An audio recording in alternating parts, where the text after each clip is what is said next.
Assalamu alaikum muhterem milletteşler. Halkımız kaydağını yaşasa da tuğan tilimizni, gırıf adetlerimizni, milletimizin gizini saklap kalığı için türlü şaralar uzdıra.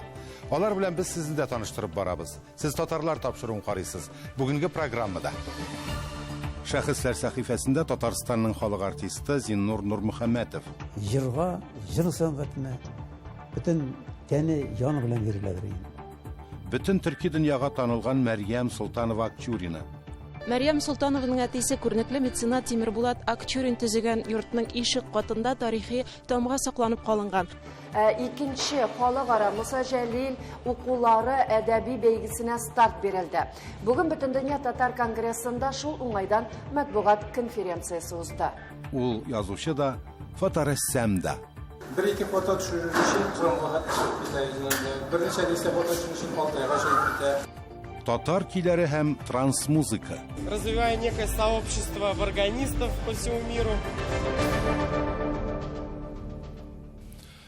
Ул жанға ятышлы лирик тавышы, ашық темпераменты, сәхнәдә үзен жеңіл һәм иркен тотуы белән айрылып торган. Концерт программаларын кабатланмас, хәзерге тел белән әйтсәк, чын шоуга әйләндергән. Ватан, тынычлык турындагы җырлары тамашачылар күңелендә җуелмас из калдырды. Татар композиторларының җырлары аның башкаруында халкыбызның җыр сәнгате хәзинәсендә саклана. Бүген шәхесләр сәхифәсендә Татарстанның халык артисты, Татарстан комсомолының Муса Җәлил исемендәге дәүләт премиясе лауреаты Зиннур Закир улы Нурмөхәмәтовны искә алырбыз.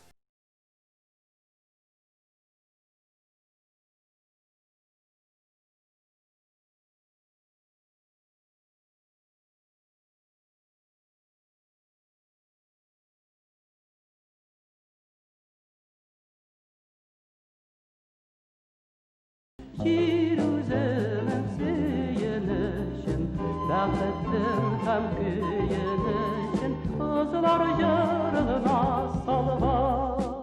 Менә ул заманында татар эстрадасын шаулатып яңа биеклеккә чыгарган милләттәшебез Әстерхан егете Зиннур Нурмөхәмәтов. Эре сәүдәгәрләр нәселеннән чыккан бу кешенең балачагы Бөек Ватан сугышы чорларына туры килә. 1941 елда туган Зиннурның әнисен һәм бабасын кулга алып, халык дошманы тамгасын тагалар да Себергә сөргөнгә җибәрәләр. Әтисе ул вакытта коммунист партиядә, күрәсең үзенең тормышын саклар өчен хатыныннан ваз кичеп, улын Зиннурны балалар йортына бирә. Бәлки шуңа да Зиннур Нурмөхәмәтов балачага турында сөйләргә яратмаган. Ул хакта безгә аның хатыны Татьяна ханым кабере янына барган вакытта сөйләде. В Сталинграде ведь в детском доме он до 46 года был. Там выпускали, когда в город люди, арбузов же полно там, огрызки арбузов, корки, вот люди бросали, а они подбирали и ели. Не могу. Ләкин күп тә үтми, әнисе сөргәннән кайтып Зиннурны балалар йортыннан ала да, яңадан кияүгә чыгып Сахалинга китә. Тормыш җайлана башлый, монда аның бер энесе, ике сеңлесе туа. Гаиләсенә ярдәм итәр өчен Зиннур диңгез кәбестәсен җыеп, аны киптереп сата торган булган. Там на Сахалине, где они жили, школа была в 6 километрах. И вот каждый день он туда-сюда ходил. 6 километров туда, 6 обратно, вдоль берега океана. А чайки, говорит, были, бакланы, вот такие огромные. Чтоб страшно не было, шел и пел, громко пел. Поэтому, наверное, и закалился, и голос развился. Хотя у него и мать очень красиво пела. Мәктәпне тамамлагач, аны армия сафларына чакырталар. Кичкенә бала вакыттан ул җырлап йөри, аны армиядә күрәләр. Шуннан соң аны Тын океаны флотының җыр бию ансамбленә алалар. Шунда ул менә хезмәт итә. 1967-69 елларда ул Әстерхан музыка училищесында белем ала. Җырга булган сәләтен күреп, әнисе Зиннурга Татарстанга барып төпләнергә куша. Син, улым, җырлыйсың икән, ничек булса да Татарстанга кайтып эләксәң, шунда урнашсаң, шушы татар эстрадасына барып, татар җырларын җырлап, халкыңа хезмәт итсәң, мин бик шат булыр идем дип, менә шундый формада инде әнисе дә әйтеп калдырган. Әнисенең васыяте буенча ул Казанга консерваториягә керергә дип бара, ләкин аны буен кечкенә дип алмыйлар, һәм ул Әстерханга беренче хатыны һәм кызы Илмира янына кайтып китә. Анда яңадан оештырып, ансамбльдә эшли ул, аннан соң инде монда киләләр. Алар концерт бригадасы белән аны шушында күреп алалар да, аннан соң Казанга чакыралар. Казанга килгәч аны бер төркем яшь малайлар һәм кызлар белән 1969 елда Мәскәүгә Бөтен Россия эстрада сәнгате иҗат остаханәсенә укырга җибәрәләр. Монда ул икенче хатыны Татьяна белән таныша. Җыр сәнгатендә тәҗрибәле кеше буларак ул үзенең татар эстрадасына беренче адымнарын ясаучы группадашларына һәр даим ярдәм итеп торган. Тик шул ук вакытта безгә үзенең фикерен бер кашан да такмый иде дип искә ала аның белән бергә укыган Римма ханым. Шул Зиннур абый белән бергә бетереп, концертлар ондай күрсәтеп, костюмнар тегеп, җырлар безнең өчен язып, композиторлар, Мәскәү композиторлары, татар композиторлары инде билгеле. Һәм менә шулай итеп программа ясап без монда кайттык. Кайттык та без монда, менә ничәдер ел без әле Зиннур абый белән бергә яшьләр группасында эшләп, халыкка бик кызык программа белән йөрдек без. Зиннур Нурмөхәммәтов татар эстрадасында беренче тапкыр зур күләмле, тематик, җыр белән шигырьгә корылган, бию һәм оригиналь цирк жанрлары белән бергә үрелеп барган концерт программалары төзегән кеше. Шушы сугышта җиңүнең ничәнчедер еллыгына багышлап ясалган һәм шунда бик зур программа ясады ул. Русча программа, аның шигырьләре белән, аның сүзләрен язылган җырлар белән, анда без дә җырладык, русча җырладык, җырларга әзерләнеп чыктык инде. Норильскига барып төшкән идек. Норильскида шулкадәр күп татар булар дип уйланмаган. Татарлар булгач инде алар без русча җырлый башлыйбыз беренче килгәндә. Сызгыра башлыйлар иде теге. Онда руслар да утыра инде, ул кадәр күп булмагандыр. Аннан соң алар бөтенләй килмәделәр бугай. Бер-ике төн эчендә рус программасын татарчага әйләндереп, тагын өстәмә 4 концерт биргәннәр. Магаданга кадәр барып җиткәннәр. Татар тамашачысы аларны шыгрым тулы заллар белән каршыла торган булган. Зиннур Нурмөхәммәтовның концертына эләгер өчен кайберәүләр 3 сум торган билетны 25 сумга да аларга ризалашканнар. Шундый көтеп алынган концертларның берсе Әстерханда үткән. Тамаша тәмамланганнан соң пәрдә артына Зиннурның үз әтисе килгән дә үзенә кунакка чакырган. Шул вакытта да Зиннур Нурмөхәммәтов аңа үпкәсен белгертмичә өендә кунак булып кайткан. Балачакта үзен балалар йортына биргәне өчен дә әтисен гафу иткән, ләкин бүтән язмышаларны очраштырмаган.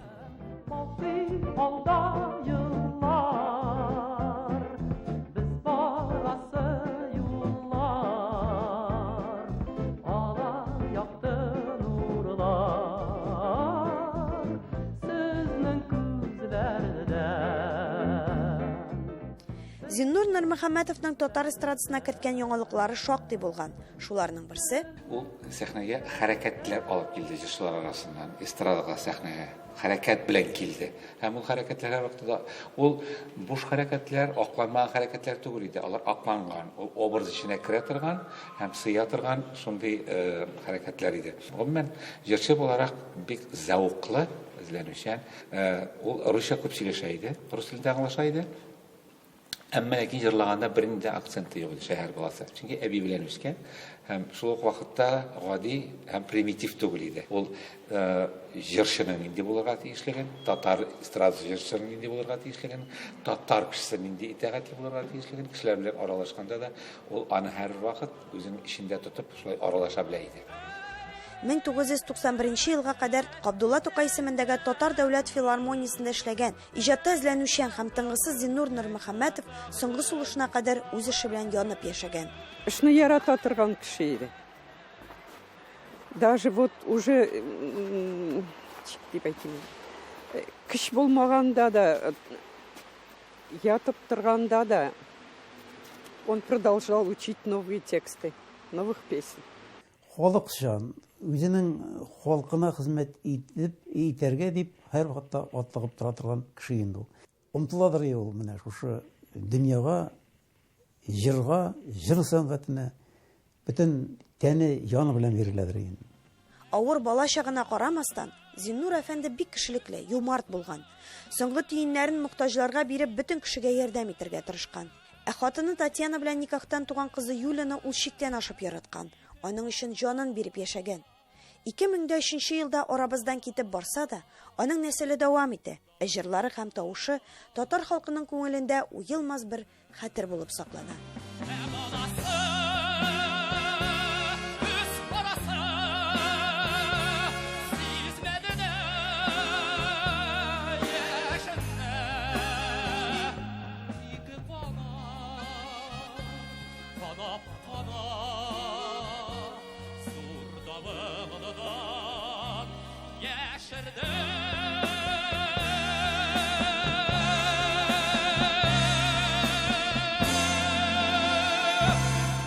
Зөһрә Фатыйхова, Татарлар, Казан.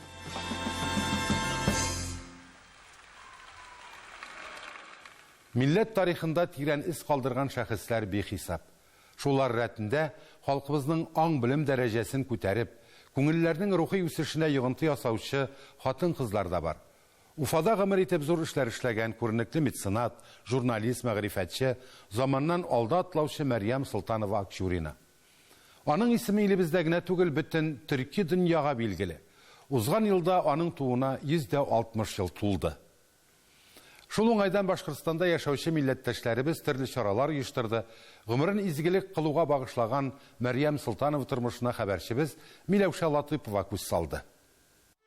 Узган гасырларда күренекле милләттәшләребез яшәгән җирләр бүген архитектура һәйкәленә әверелгән.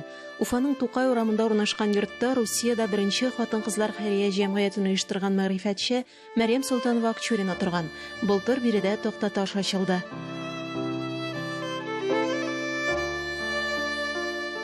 Мәрьям Солтановның әтисе күренекле меценат Тимербулат Акчурин төзегән йортның ишек катында тарихи тамга сакланып калынган М һәм С хәрефләре. Биредә Мәрьям Акчурина яшь туташлар өчен училище төзи. Бер гасырдан артык тарихы булган бу бинада белем алучы кызлар тавышы әле булса да ишетелә төсле.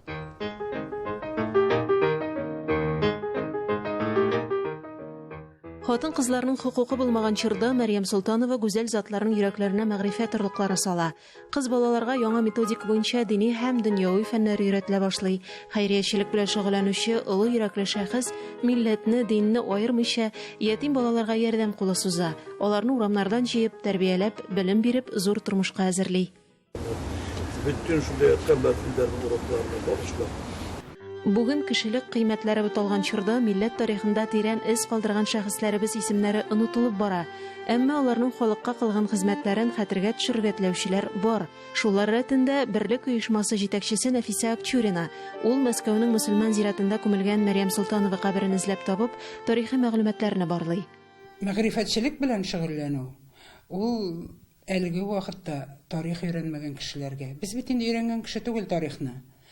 Без үттек Западный Европаның тарихын, без бөтен дөнья тарихын үттек, үзебезнең тарихны без бер вакытта да өйрәнмәдек. Тарихны белмәгән кешеләргә әлеге көндә безнең җәмгыять оешмалары җитәкчеләренең мәгърифәтчелек белән шөгыльләнүе бик мөһимдер дип уйлыйм мин. 2 ел элек Уфада Мәрьям Солтанова Акчурина исемендәге дискуссия клубы эшли башлады. Биредә татар зыялылары, галимнәр, җәмгыятьчеләр, журналистлар очрашып, төрле темаларга сөйләшә. Мәрьям Солтанова тууына 160 ел тулу уңаеннан клуб әгъзалары үзенчәлекле очрашу оештырды. Милләтпәрвәр уфалыларны берләштерүче Мәрьям Солтанова рухына Коръән укылды. Зыялыларыбыз шушы тарихны яңадан алып, шушыны чистартып, тузанын кагып, һәм әлбәттә алар шушы тарих эчендә ялтырап яткан бриллиантларын, шәхесләрен менә бүген көндә күтәрә. На мой взгляд, ее работы, они стали для нас каким-то эталоном правдивости, уверенности в себе и, наверное, некого совершенства того, что она могла наперекор отношению общества пойти и заниматься тем, чем она хотела заниматься. Шундый очрашулардан соң мин ничектер хыялланып, өйгә кайтып, үземнең якыннары белән дә уртаклашам. Клуб әгъзасы булып, татар мәдәнияте, мәгърифәте, ислам дине тарихы буенча белем нигезләрен камилләштерергә теләүчеләр саны арта. Димәк, Мәрьям Солтановның зур түземлек һәм көч салган хезмәте бүген дә актуаль. Уфадан Миләүшә Латыйпова, Татарлар. Hürmetli тамашачылар, siz татарлар тапшыруын карыйсыз. Программабызның икенче өлешендә. İkinci Халыкара Муса Жәлил укулары әдәби бәйгесенә старт бирелде. Бүген Бөтендөнья татар конгрессында шул уңайдан матбугат конференциясы узды. Ул язучы да, фоторәссам да. Bir-iki foto düşürür için Kırımlığa təşrif edəcəyinə, bir neçə dəstə foto düşürür için Altayğa gəlib bitər. Татар көйләре һәм трансмузыка. Развивая некое сообщество органистов по всему миру.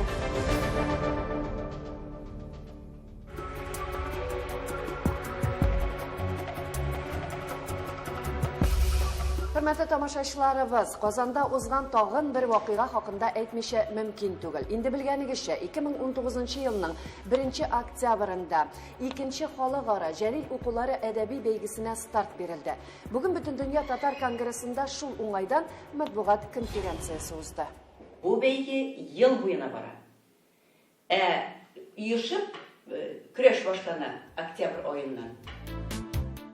Бу елгы үзгәрешләрдә инде нәкъ менә икенче этапны без зоналарда уздырдык. Шигырьләрне төркемләп сөйләү яисә аны театральләштерү дигән номинациядә булды. Икенче Халыкара Җәлил укулары әдәби бәйгесе Бөтендөнья татар конгрессы Татарстан Республикасы Мәдәният, мәгариф һәм фән министрлыклары белән берлектә оештырыла. Инде хәбәр ителгәнчә, бәйге 4 этаптан тора. Беренче этап Татарстан районнары авылларында, төбәкләрдә һәм чит илләр татар иҗтимагый оешмаларында 2019 елның 10 ноябренә кадәр уздырылды. Икенче этап Татарстан районнарында, төбәкләрдә 1, 2, 3 урын алган катнашучылар арасында 10 декабрьгә кадәр 12 зонада уздырылды. Әлеге зоналар Чиләбе, Оренбург, Башкортстан, Ульяновск, Киров өлкәләре. Татарстан Республикасы буенча Бөгелмә, Тукай, Алексеевск, Тәтеш, Кукмара районнары һәм Казан шәһәре зоналары. Өченче этапка узган катнашучылар мәртәбәле жюри карамагына тапшырылды. Әлеге этап берничә көн дәвамында видео форматта узды. Өченче этапны узган бәйгедә катнашучылар 4нче этапка финалга Казан шәһәренә февральдә чакырылачаклар. Монда шигырь бәйгесенә түгел бу. Бу тарихны барлау, язучыларны барлау, үткәнебезне карау, җирлегебездәге шәхесләрне тургызу. Без үз телебезнең чисталыгы өчен дә сакланыш өчен генә түгел, менә чисталыгы өчен, байлыгы өчен көрәшергә тиеш, шатланырга тиеш. Мен уйлыйм инде мондый зур вакыйганы бөтен радио телевидениеләргә тиеш. Менә татар милләте үз телен беләме?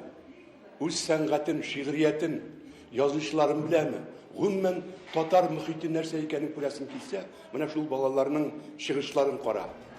Бәйгенең гала концерты 18 февраль көнне Сәйдәш мәдәният үзәгендә узачак. Җиңүнең 75 еллыгына шушыны үткәрү татар халкының бу сугышта нинди батырлык күрсәткәнен аңлата. Нәтиҗәдә Җәлил укуларында Татарстанның 42 районыннан, Россиянең 21 төбәгеннән, чит илләрдән барлыгы 6000-нән артык кеше катнашты. Конкурска кагылышлы барлык мәгълүматлар да Бөтендөнья татар конгрессының рәсми сайтында. Ләйсәнә Сыдырдинова, Татарлар, Казан. Татарстан Республикасының халык язучысы, республикабызның Габдулла Тукай исемендәге дәүләт премиясе лауреаты Марсель Галиевның фоторәссам да булуын әле күпләр белеп бетермиләрдер мөгаен. Туган илнең кабатланмас табигатен фотосурәткә төшерү хыялы белән ул берничә мәртәбә ерак сәфәрләргә барып кайткан. Бу көннәрдә Марсель Галиевның шәхси күргәзмәсе ачылды. Тулырак хәбәрчебез Ләйсән Хаҗиева. Халыкның яраткан язучысы Марсель Галиевның бәхетле минутларын уртаклашырга бик күп дуслары, каләмияләре җыелган иде. Сез күрәсезме авторга нинди игътибар, мәхәббәт булганын? Менә шундый аудиторияның җыелуы безнең Марсель әфәндегә булган инде бу дәрәҗәсен күрсәткәч. Без ганча башы бернидер вакыт араларында игътибар килмәде аларга. Фотографларга, фотожурналистикага. Фотожурналистика ул кеше журналистика. Әлеге фото күргәзмә Кырым, Алтай сәяхәтләренең иҗат җимеше. Бу 2 ел эчендә Шмәркә Кырымда чүгүн Кырым циклы бар. 2 мәртәбә Алтайда, Төркиядә һәм Уралда. Нашулардан бер китап җыелды. Ул үзен тыйнак кына үзешчән рассам дип йөртә. Әмма шул кадәр ихлас, мәхәббәт белән төшерелгән кайбер сурәтләре югары дәрәҗәдәге фоторассамнарныкына караганда да уңышлырак чыккан сыман. Ул гөмбәдә характер күрә. Ширек төптә дә характер күрә. Бу бары тик рәссам эше генә. Фото объектив ул салкын бер матдә дигән шикелле. Юк. Шын рәссам кулында объектив ул художникка әйләнә. Марсель Галиевны якыннан белүчләр аны элек-электән рассам иде диләр. Тумыштан ук рәссам. Ул әйтте, менә соңгы берничә елда гына бу эшне башладым дип, Марсель алай түгел. Солдатка хәтта күптән инде ул мәктәптә укганда рәсем ясаган, тумыштан рәссам булып туган кеше. Мәсәлән, язган әсәрләрендә дә рәссамлык сизелеп тора. Ул сүз белән язмый, аның әсәрләрен укыганнан соң бөтен нәрсә күз алдына килеп тора. Шах фотография иремләвенә. Шунда инде bir-iki foto төшерү өчен җанга китә. Берничә дистә фото төшерү өчен 6 айга шәй китә. Кәнҗә булса бу караганда бик ялкау шәй инде ул. Бик нәрсәгә дә китә. Җыелыштырга җигереп бармый, шараларга да йөрмәй, һәммә кемрә үзенә кирәк нәрсәне иҗат дигәндә, аннан да торак төшү. Марсель Баяныч ул әдәбиятта образына да бик яхшы күрә һәм ана халыкка бирүе белән, үзенең теле белән сыгылмалы матур телнең, татар теленең согын бирә торган автор буларак кына түгел, ул инде безнең инде бу аның өченче халыкка күрсәтә торган күргәзмәсе менә шушында ул үзенең чынлап та чын художник икәнен күрсәтте. Дуслар җыелган җирдә әлбәттә җыр да була. Чараның музыкаль бизәлешен Алмаз Хәмзин әзерләгән.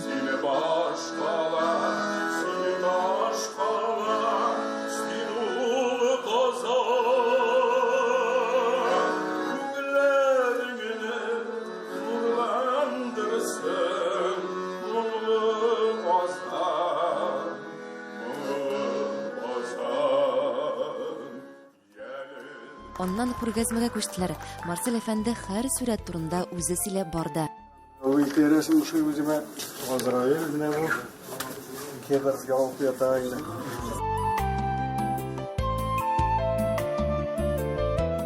Алтайга мен 2 мәртәбә булдым быел.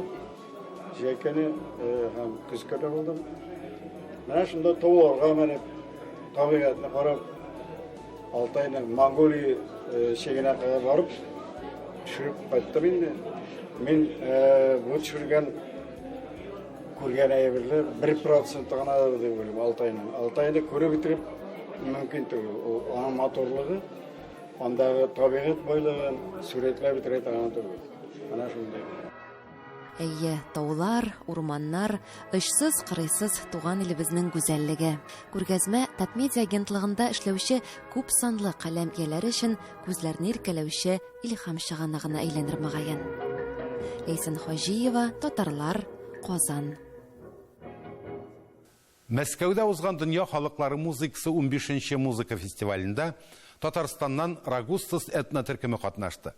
Уен коралларына электрон тавыш кушылган көйләр тамашачыларда зур кызыксыны уятты һәм хайран калдырды. Аларның чыгышын оештыручылар бик югары бәяләп, җырларын фестиваль турындагы фильмга да керткәннәр. Дөнья этномузыкасы һәм Татарстанда трански хакында киләсе язмада. Федерация башкаласында Мәскәү Дөнья халыклары ритмында фестивале узды. Ул 15нче тапкыр үткәрелә. Татарстан, Бурятия, Тыва, Дагыстан, Әрмәнстан, гомумән илнең һәм дөньяның төрле почмакларыннан килгән иң яхшы музыкантлар катнашты. Этника һәм заманча диско транс бер дулкында Илдар Гыймадиев кулындагы кубыз бер мизгелдә тамашачыларның күңелен яулап алды. 2 года назад экспериментировал игру на варгане совместно с электронными ритмами. И так родилась идея сделать такой танцевально-варганный проект. А потом уже я начал добавлять еще и синтезаторы и пригласил еще подругу-вокалистку. Бер юлы берничә җирдә барлыкка килгән кубыз төрле исем йөртә. Беренче экземпляр безнең эрага кадәр 3нче гасырда табыла. Тел коралын ясау дәвам итә. Илдар Гыймадиевның Казанда остаханәсе бар. У меня своя мастерская и обучаю людей по всему миру игре и развиваю некое сообщество варганистов по всему миру. Хатын-кызлар вокалы һәм кабатланып килүче сүзләр кешене транс хәленә кертә ала. Мондый вокал юнәлеше Алмания, Нидерланд, Бельгия һәм Франция гимннарында кулланыла. Төркем солисткасы Марина Иванова әйтүенчә, бу стиль этник уен кораллары белән уңышлы бәйләнештә. Очень круто, что такие мероприятия делаются именно в Москве, что мы можем свою нацию, о своей нации заявить и в центре России. Это очень здорово. Оештыручыларны Татарстаннан килгән Рагустус төркеме гаҗәпләндерде. Аларның чыгышын оештыручылар бик югары бәяләп, җырларын фестиваль турындагы фильмга да кертергә карар кыла. Для нас большая честь, что в Москве в ритмах народов мира приехал принять участие представитель Татарстана, талантливый музыкант, изготовитель варганов Эльдар Гимадиев. Әлеге фестиваль күптәннән заманча этник төркемнәр өчен дәрәҗәле мәйданчык булып санала. Нәкъ монда үз милләтен таныта һәм аларның үзенчәлеген саклый торган исемнәр табыла. Гөлия Садыкова, Дина Газалиева, Татарлар, Мәскәү. Бүгенге менә шулар, хөрмәтле тамашачыларыбыз, һәр вакыттагыча хәбәрләшеп, изге гамәлләр кылып яшәргә язсын. Сау булыгыз.